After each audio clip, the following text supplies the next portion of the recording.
सबने मिलकर राजा धर्मदेव की आत्मा की शांति के लिए प्रार्थना की और अपनी निंदा के पाप के लिए क्षमा मांगी। दोस्तों, जैसे ही प्रजा ने सच्चे मन से पश्चाताप किया, आकाश में काले बादल घिर आए और जोरों की वर्षा होने लगी।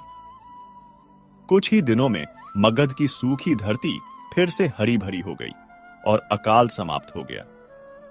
उस दिन के बाद से मगध की प्रजा ने राजा धर्मदेव को एक महान त्यागी और धर्मात्मा राजा के रूप में याद किया। और वो दूसरा तपस्वी ब्राह्मण जिसने राजा की निंदा करने से मना कर दिया था, वह अपनी भक्ति और साधना से इतने ऊंचे पद पर पहुंच गया कि उसे जीवित ही देवलोक में स्थान प्राप्त हुआ। उसने यह साबित कर दिया कि किसी की निंदा न करना सबसे बड़ी तपस्या है। नाग देवता ने अपनी कहानी समाप्त करते हुए मणि नागिन से कहा, तो देखा प्रिय, एक छोटे से कर्म का फल कितना दूर तक जाता है। राजा के एक क्रोधपूर्ण दान ने उसे कीड़ा बना दिया। प्रजा की एक निंदा ने पूरे राज्य को अकाल में धकेल दिया और एक ब्राह्मण के स्वाभिमान और दूसरे की निंदा न करने के गुण ने उन्हें देवलोक तक पहुंचा दिया।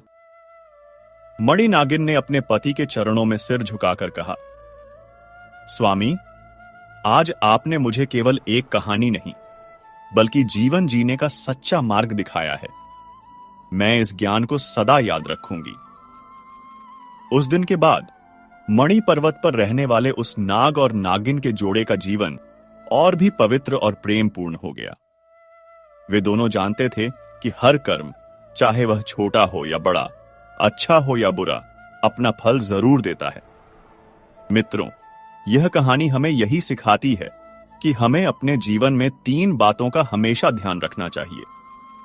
पहली बात, कभी भी गुस्से या घमंड में आकर कोई काम न करें, खासकर दान जैसा पुण्य कार्य, क्योंकि गलत भावना से दिया गया दान पुण्य नहीं, पाप बन जाता है। दूसरी बात, कभी भी किसी की सुनी सुनाई बातों पर विश्वास करके उसकी निंदा या बुराई न करें, क्योंकि बिना सच जाने किसी की बुराई करना हमें उसके पापों का भागीदार बना सकता है।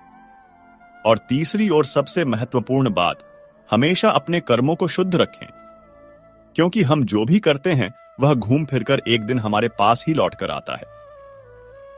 राजा धर्मदेव की कहानी सुनने के कई साल बीत गए। नाग देवता शेषनाग और मणि नागिन अपने शांत मणि पर्वत पर सुखपूर्वक जीवन जी रहे थे। मणि नागिन ने अपने संकल्प का पूरी तरह से पालन किया। अब वह हर जीव में ईश्वर को देखती थी और किसी के प्रति उसके मन में कोई बुरा भाव नहीं